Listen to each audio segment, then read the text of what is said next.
5 and streaming on CrossroadsToday.com, a Calhoun County man faces a number of charges accused of getting physical with deputies. The Israel-Hamas war continues with the death toll reaching more than 1,300 people. And a black student outside of the Houston area said to be removed from his high school over his hairstyle. We had some fairly nice weather today, a little warm, but tomorrow is really when you're going to like things. That's Friday. Now Saturday, finally real fall weather arrives with some cooling temperatures. We'll have all that coming up. Governor Abbott is installing barriers along the state's border with New Mexico. We'll tell you why. We're watching KAVU 25 News Now at 5. Good afternoon. Thank you for being with us. I'm James Munoz. And I'm Karina Garcia. Calhoun County Sheriff's deputies arrested 22-year-old Ivan Motu Wednesday night. He was arrested in the Port Alto Olivia area. Authorities say he got physical with deputies and paramedics. A child was also hurt during the scuffle. Motu faces 5 charges. He's in the Calhoun County Jail in lieu of a $150,000 bond. DeWitt County Commissioners will end the county's burn ban October 22nd. The DeWitt County Judge, Darrell Haller, told the Yoakum Herald-Times they've had about 5 inches of rain in the county in the past 30 days. The burn ban was put into effect in DeWitt County July 24th.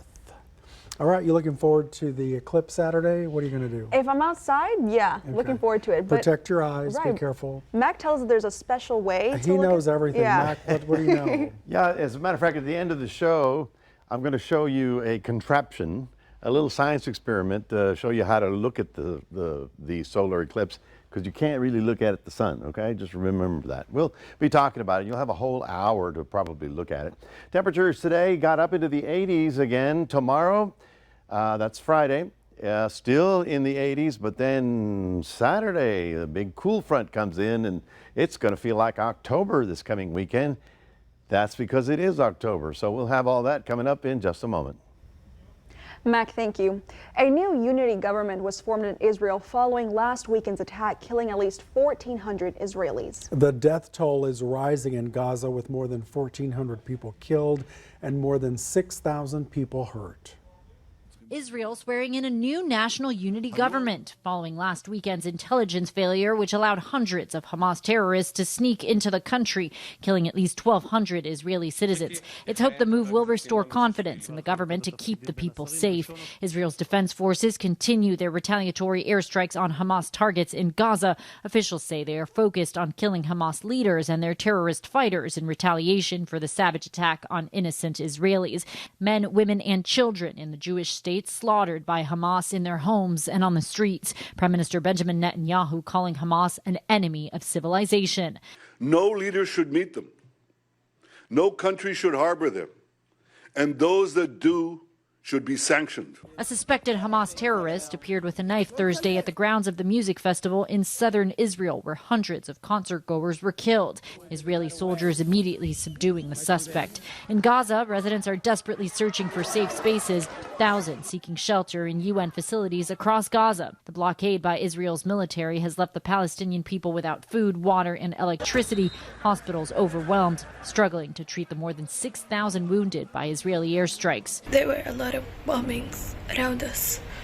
One of them was about 150 meters from my house. Secretary of State Antony Blinken meeting with Netanyahu in Israel today, saying he will be visiting with leaders across the Middle East in the coming days. We'll continue pressing countries to help prevent the conflict from spreading and to use our leverage with Hamas to immediately and unconditionally release the hostages. Blinken also pledging U.S. support and continued military aid to Israel. The Pentagon says U.S. intelligence had no warning Hamas was planning this attack, adding the U.S. has not seen a massing of Hezbollah militant troops on Israel's northern border amid concerns about a possible second front. Inez de la Cuetara, ABC News, Tel Aviv, Israel. A Dallas resolution that condemned the attack on Israel by Hamas grew emotional Wednesday at City Hall. Palestinians protested the city council vote, saying the resolution should also denounce the mistreatment they claim in Gaza. The mayor said it was necessary for Dallas to make this statement, but Palestinian residents spoke against it. The mayor said the resolution was not against Palestinian people. It condemned Hamas and called for peace and the return of hostages. This is not about Palestinian self-determination. This is about Jew hatred and the slaughter of innocent people. But we are united. City leaders supporting the resolution say the resolution was not to settle years of dispute, only to send a message. At least 27 American citizens have been killed since the brutal attack by Hamas. Hundreds gathered at a New York City synagogue Wednesday night to grieve for the victims. Eliza Felix went to synagogue Wednesday because she didn't know what else to do. I can't do anything except support the other people that I know. She joined hundreds of Jewish New Yorkers in Stephen Wise Free Synagogue, paralyzed by worry, to pray for their brothers and sisters in Israel. There is no force in the world more powerful than the united spirit of the Jewish people in urgent times. Rabbi Amiel Hirsch called the emergency service 3 days before Shabbat. I think most American Jews are not doing well. We're deeply pained, deeply worried about not only the hostilities now, but the war to come. For Erica Komisar, her anguish is layered. It not only breaks my heart what's happening in Israel, but it breaks my heart what I'm seeing on social media and what I'm seeing as public commentary on this issue. The rabbi told his temple that silence in this moment can be deafening. With our history, we're acutely sensitive to the way the world looks at Jewish suffering. It perpetuates traumas that the Jewish people have experienced for centuries that nobody really cares. We're on our own. But inside this synagogue, not one suffered alone. My reaction when I walked in this room and saw people I know and love was just an outpouring of the feelings that I've been holding in, because I'm just looking at the facts and trying to understand what's going on. But the emotion behind it comes through for us when we're together and we feel what it is to be a Jew now. On the Upper West Side, Ali Bauman, CBS 2 News. A black high school student will be removed from his school because of his hairstyle. Dara George has served more than a month in-school suspension over his dreadlocks. But last week he was told he will be moved to a disciplinary alternative education program. His family filed a lawsuit against the state governor, Greg Abbott, and attorney general for failing to enforce the Crown Act, which prohibits racial discrimination based on hairstyles. A federal version of the Crown Act passed in the U.S. House last year, but was unsuccessful in the Senate. So here is your Veer poll this afternoon. You can scan that QR code on your screen to vote. The question is, do you think removing a student from school over their hairstyle is a fitting punishment? Yes or no? We want to hear your opinion on this. Come to crossroadstoday.com/vote to take part, and we're going to have an update on 25 News Now at 6. After installing buoys in the Rio Grande, Governor Abbott is now putting barriers along the state's border with New Mexico. The governor says migrants are looking to bypass physical barriers in Texas and use New Mexico to gain entry into the state. The Corpus Christi Caller-Times reports National Guard troops have placed wire along the Rio Grande by Mount Cristo Rey in New Mexico and Texas. That's where the river bends north from its border with Mexico to form Texas's border with New Mexico. The House of Representatives is on day 9 without a speaker during a critical moment as one of America's top allies, Israel, battles Hamas after last weekend's attack. Republicans have nominated Majority Leader Steve Scalise, but he still doesn't have enough votes to get elected as Speaker.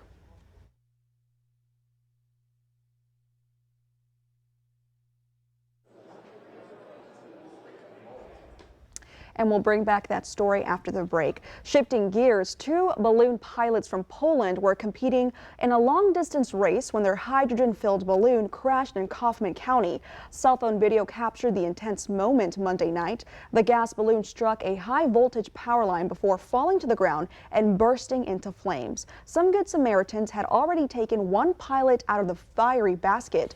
A high school teacher had arrived at the scene and pulled the second pilot to safety before the balloon exploded. When I finally looked inside the basket, the second pilot was like on the bottom of the basket, let's say. And so I reach in there and I start pulling him out. We didn't know, or we didn't realize at the moment that his legs were broken. The official cause of the crash remains under investigation. The gas balloon race is known to be the world's oldest air race. The Shiner Police Department has a new interim police chief. Wayne Denson was sworn in this Thursday morning. Denson is a former Lavaca County Precinct 3 Justice of the Peace. He replaces Kevin Kelso, who was resigned as chief as chief last week after close to 2 years on the job. Turkey Fest in Cuero is this Saturday. You can read the full schedule of events at crossroadstoday.com. It's a lot of fun. There's a parade, and good luck to Ruby Begonia. Remember to subscribe to our YouTube channel, Crossroads Today. Hit the like button and click the notification bell. Stay with us. Straight ahead on 25 News Now at 5. 5 officers in Minnesota were shot this morning. One suspect is now in custody. Also ahead, New Jersey Senator Bob Menendez and his wife facing more charges and a new indictment filed today.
And a suspect was taken into custody this morning. There is no word on their conditions, but their injuries are not considered life-threatening. The Benton County Sheriff says several law enforcement agencies responded to the scene, which was first described as a critical incident. There's no word about the possible suspect, but aerial footage shows a shirtless man being taken into custody after he was hit by a non-lethal round and apprehended. Federal prosecutors announced additional charges against New Jersey Democratic Senator Bob Menendez and his wife. They are accused of conspiring to have a public official act as a foreign agent. They were indicted last month on corruption-related offenses and were also accused of accepting bribes in exchange for the senator's influence. Those bribes included gold bars, cash, home mortgage payments, compensation for low or no-show job, and a luxury vehicle. Both Menendez and his wife have pleaded not guilty. Negotiations were suspended between Hollywood Studios and SAG-AFTRA, the union representing about 160,000 actors. The studios say the union's latest offer included a viewership bonus that would cost more than $800 million a year. The union lashed out, accusing the studios of offering a contract that failed to deliver sufficient wage increases and lacked actors' critical demands on reining in AI. SAG-AFTRA went on strike July 14th. An estimated 1 in 13 children in the U.S. have food allergies. Nuts are one of the food groups that can cause some of the most serious allergic reactions. A new study is looking into how oral immunotherapy can help with these food allergies. It's one of the most common causes of severe allergy attack. Peanut allergies can affect all aspects of a child's life. They can spend a lot of time worried about having a true allergic, life-threatening allergic reactions. So it can be really difficult for these kids. Dr. Sandra Hong with Cleveland Clinic says food allergies can also lead to isolation, even bullying. We can't have parties in the classroom anymore, or we're not allowed to have the really fun treats anymore because there's someone who has a milk allergy or a peanut allergy. Hong is one of the authors of a study researching how oral immunotherapy may help. It's a therapy where researchers expose young children under the age of 1 who have been diagnosed with a food allergy to the food to which they're allergic. We get very tiny amounts slowly built up into their system, and we need to do it in our offices. Hong says of the children who took part in their peanut oral immunotherapy study, 91% ended up being able to tolerate large amounts of peanuts without a severe reaction. She says the rest were still able to be exposed to multiple peanuts at a time. Researchers believe that means those children may not have to worry about accidental peanut exposures. They are at an ice cream shop and they want to get ice cream, but as long as they avoid the peanut containing ones, they'll be able to tolerate small amounts of contamination. For Health Minute, I'm Mandy Gaither. Family Dollar recalled multiple over-the-counter drugs and medicinal products sold in stores. The company says the products were recalled because they were stored outside of labeled temperature requirements and then shipped to 23 states and sold between June 1st and October 4th. The recalled products include cold medicine, vitamins, toothpaste, and children's medicine. Family Dollar says it has not received any consumer complaints or reports of illness, and the recall is simply being done out of caution. 2 long-track tornadoes blew through the Tampa Bay area. It happened early this morning. One twister did extensive damage to the Harbor Point condo building in Dunedin. Damage was spread across 3 counties. More than 6 million people across North and Central Florida were under a tornado watch until 3 p.m. this afternoon. So far, no reports of any injuries. And that activity in Florida actually began with the tropical storms that were sort of blowing through our area. Looks pretty good out there. It got a little warm, got up to 81. No, 81 is the current temperature. It got up to 84, a little bit above our normal. But boy, I'll tell you, this weekend with that north wind blowing by Saturday, you're really going to like the forecast. So stay tuned. We'll be right back with more after this.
Well, we did have the sunshine out there today, and it did get a little bit warmer. Tomorrow being your Friday, things are looking pretty good, except they're going to be on the warm side. As a matter of fact, with the amount of wind out of the south that we're going to get, we're probably going to see almost a 90-degree temperature. Now, back to the East Coast. Remember that cloud cover that was over us last couple of days? Where is it now? It's over Florida. That's what they're getting because that's where they got the big thunderstorms. Earlier today, they were under that tornado watch that rolled through the Tampa area. But their activity is going to be fairly strong tonight. They're probably looking at an initial 1 to 2 inches after having already 3 and 4 inches of rain. Now, as far as we're concerned, all of that is pretty much gone out of our picture. We don't have to worry about that. As a matter of fact, for the next day, we'll be just on the warm side of things until our little frontal system comes down into Texas, gives us a nice north wind. Right now, it looks like it may trigger a few little light showers north of us. This would be on Friday night, but on Saturday morning, it all blows through here, and then all of a sudden, we've got, you know, I mean, I don't want to oversell it, but it's going to be a spectacular weekend. Low temperatures getting into the 50s. Daytime highs in the mid-upper 70s, almost 80 maybe, but abundant sunshine and some very pleasant weather. Now, on Saturday, I wanted to show you what we're continuing to talk about the eclipse. What happens is that the sun, of course, it's not to scale. The sun's really much larger. The moon gets between us and the sun. So in this little spot right here on the Earth, we're going to be looking at the sun around the moon. You get the idea where the totality is going to be, and that's a very rare occurrence that it comes right over our homes. So it's going to be right on top of us between 11 a.m. and noontime on Saturday. I'm telling you, a lot of people are going to be out there watching, and that's what we got to remind everybody. Unless you have the glasses that have the right film, if you have welder's glasses, it has to be a number 13, okay? But at the end of the show, I'm going to show you very simple, very cheap ingredients that you can make a solar viewer and not have to worry about, you know, looking at the sun, because it is going to be very intense. This is not a lunar eclipse. This is a solar eclipse. So we'll have more of that coming up. Here's the next big storm. This is the winter storm, already producing heavy snows in the Rockies. And here's the front I was telling you about. It's going to be rolling through Texas on Friday and passing our area probably around midnight, so that by Saturday morning, that's when you're going to feel all the good stuff coming through the region. If you get a chance, and there's the path of totality. This is where this green line is where we're going to see the best, what they call the ring of fire, basically the sun around the edges of the moon. It's really an optical illusion. I mean, it's not anything earth-shattering, but it is fairly unique that you get to see it. Here's for fishing. We've got a sunrise at 7:27. We've got sun down at 6:59 before 7 o'clock. Think about that. It's going to be very nice on Friday. Saturday's going to be a little breezier out of that northwest wind. Looking for a high of 90 tomorrow in Port Lavaca. Looking for a high of 91 in the Cuero area. And here's what I'm looking at. I'm looking at that frontal system after the football games. Saturday morning, breezy and cooler. Nighttime lows getting down into the 50s. Daytimes only in the upper 70s. That's your 7-day forecast. Want to remind everybody we do have a QR code. Love for you to scan that and put Crossroads Today on your phone. James, Karina, back to you. Mac, thank you. We'll take a look at your stocks next. Plus, senior citizens will see a smaller increase to their Social Security starting next year.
Story we promised you on the Republican-nominated Majority Leader Steve Scalise.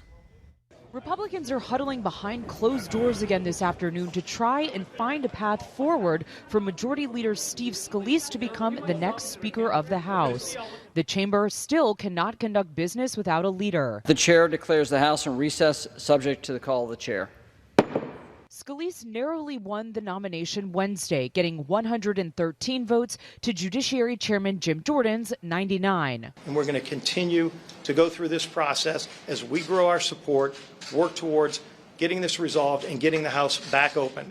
At least a dozen GOP lawmakers are still holdouts on Scalise by ABC News' count. He can only afford to lose 4 Republican votes to reach the 217 needed to become Speaker. Possible. It's a big hill, though.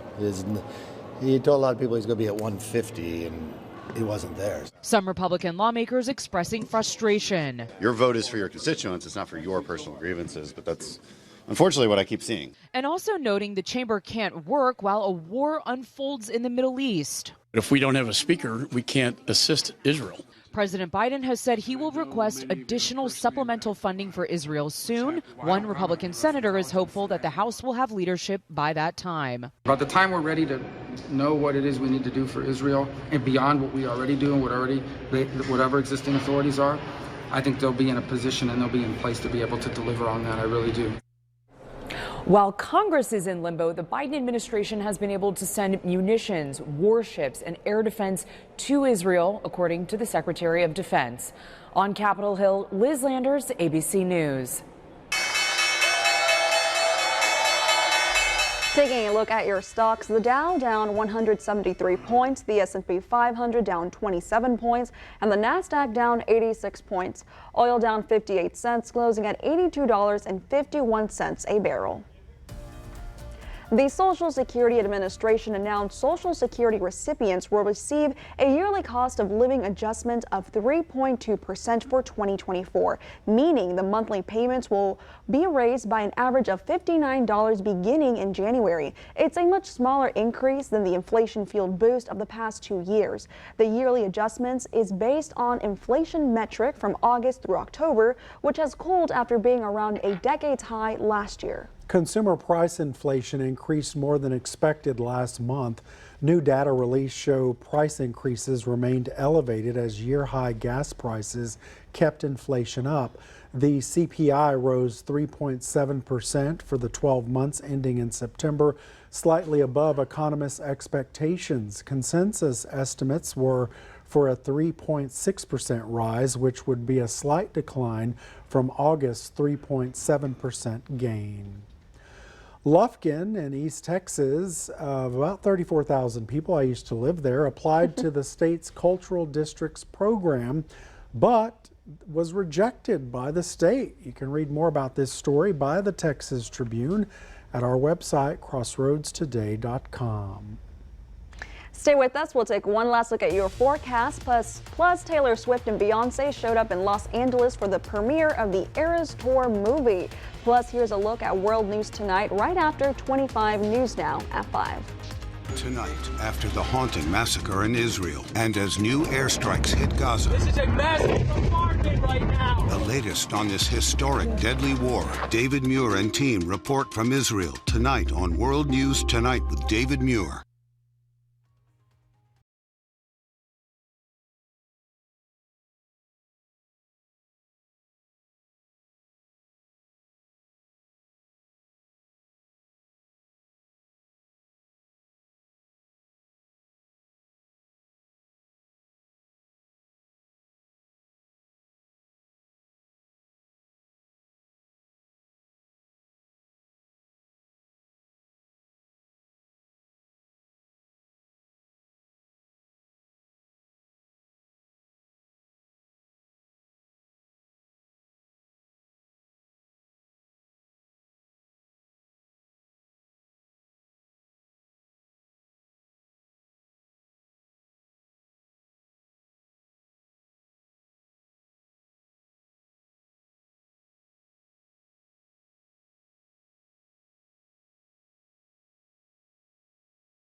Taylor Swift showed up for the premiere of the Eras Tour concert film in Los Angeles. So did Beyonce. Queen Bee previously announced her own concert movie would come to theaters in December. She and Swift both went on tours this year.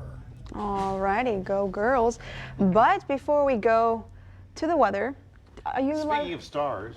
Oh, yeah. Speaking of stars, are you guys Here's a fan Mac. of Beyonce and Taylor Sure, Swift? absolutely. Houston connection. Yeah. I don't have enough money to buy a ticket. Fair enough. They are pretty pricey these They're days. very pricey. Anyway, I wanted to show you a little trick. This is an old science experiment. You take a cereal box, a piece of white paper, okay, and 2 pieces of foil. You collect all that for tomorrow, and I'm going to show you how to do a solar viewer. Because what you do not want to do is look up at the sun, and with this little contraption, you'll be able to use what's called a camera obscura, which is a camera that Da Vinci invented. And if we go to the wide shot, you'll be able to do this. Let me show you how I'm going to do this. Okay, wide shot, please. Okay, you're going to look into the box, and the sun is going to be in your back, and the sun is going to go through the little pinhole, and you'll be able to see it down there without having to worry about you're looking at the sun. So it's a good little science experiment. Join us here tomorrow, and I'll assemble this, and I'll show you how it works. So we have to eat all the postostes tonight. That's the trick. Tonight you gotta eat all the cereal first. All right. So they need a piece of paper and 2 pieces of foil. Foil and the box. And a box. And a box. Yep. Okay. And you'll Easy be able peasy. to look at the sun will be in your back, and you'll be looking down, and you'll see it down in the bottom. All right. And then quickly on the weather, any more rain? Oh, no, we've got some great weather for tomorrow. Lots of sunshine, getting up to about 90 degrees tomorrow, but it's Saturday when the north wind rolls in and gives us some very pleasant weekend. In fact, Saturday, Sunday, Monday, Tuesday, you might wear a sweater. You might wear a Looking sweater. forward to that. Thank you, Mac. Thank you for being with us. We'll see you back here tonight for 25 News Now at 6.